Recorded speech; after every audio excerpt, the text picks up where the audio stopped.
quick boost for today. It is week 3.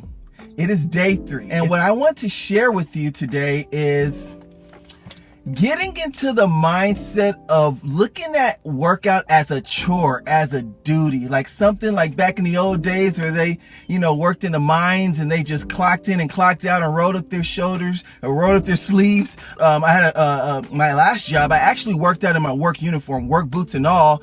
And it's one of the reasons why I did that. For one, it was faster and more convenient for me just getting off of work and working out.